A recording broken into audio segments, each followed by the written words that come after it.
Chapter 13. Nicholas Flamel. Christmas at Hogwarts. Winter had come to Hogwarts, and the castle was blanketed in snow.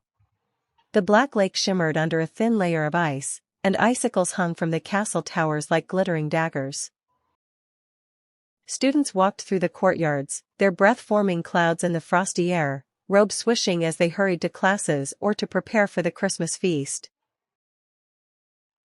Harry had never experienced Christmas like this.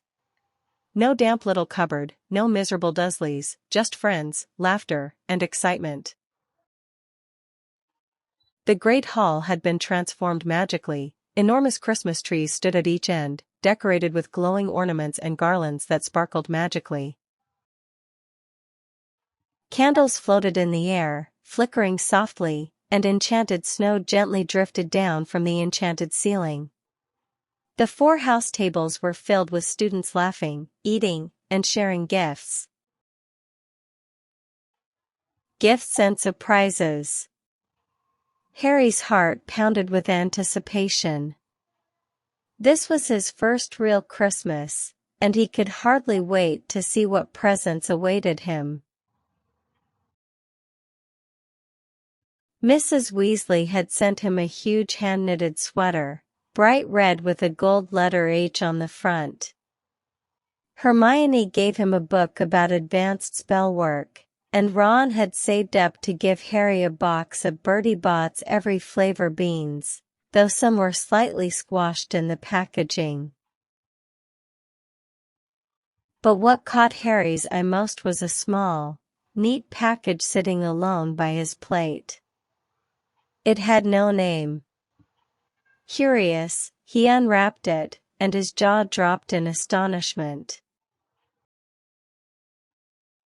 Inside was a firebolt broomstick, sleek, polished, and gleaming like a bolt of red lightning. The wood felt warm and alive under his hands, and he could immediately feel its incredible balance and speed.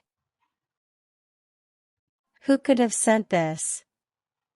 Harry wondered. He looked around at the other students, but no one seemed to be watching him specifically. He clutched the broom, feeling grateful but also a little suspicious. Library research. After the feast, Harry, Ron, and Hermione headed to the library. Hermione wanted to research everything about Nicholas Flamel, a name that had recently come up during conversations in the castle. Harry felt curious and nervous, his mind buzzing with questions. Hermione opened a huge, dusty book, pages yellowed and curling at the edges, and read aloud. Nicholas Flamel is a wizard who lived for over 600 years. He created the Philosopher's Stone, an object that can turn any metal into pure gold and produce the elixir of life, which grants immortality. Harry's heart skipped a beat.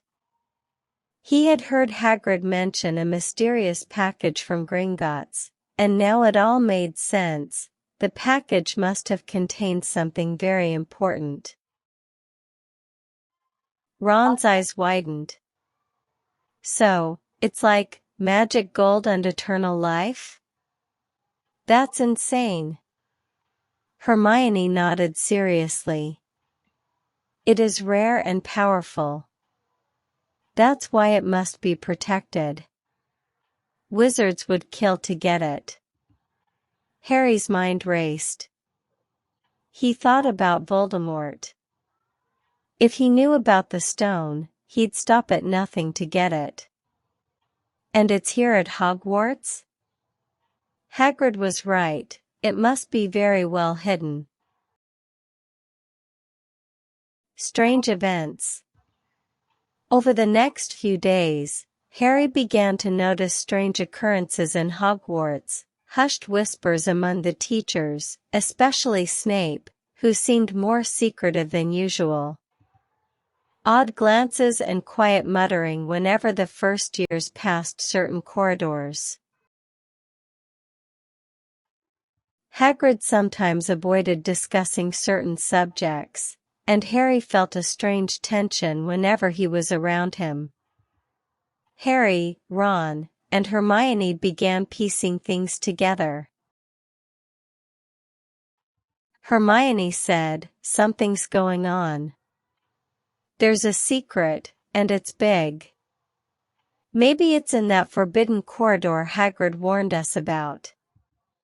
Harry's scar tingled whenever he thought about Voldemort, making him even more determined to find out what was being hidden.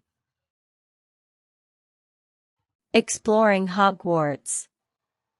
The trio started careful observation and investigation.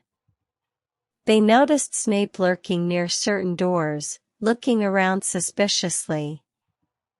They overheard cryptic comments about a package in the staff room. They discovered unusual magical protections around some rooms. Harry's thoughts: this isn't just a school. There's something powerful here, and I might be the only one who can stop it if it's in danger. Hermione, of course, took copious notes, drawing sketches of strange symbols, magical protections, and mentions of flamel in books. Ron looked both impressed and slightly worried, realizing that this adventure could get dangerous. Reflections. That night, lying in his dormitory bed, Harry stared at the ceiling. He thought about his parents, who had died to protect him. He thought about the firebolt, the Philosopher's Stone, and Voldemort, who could still be alive. Harry felt a sense of responsibility, realizing that Hogwarts is not just a school, it's a place where the fate of magical objects, and maybe the wizarding world, depends on brave students like him.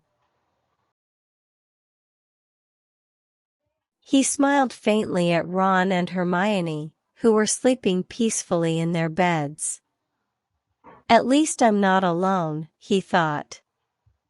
He knew that friendship, courage, and loyalty would be just as important as magic spells in the adventures to come.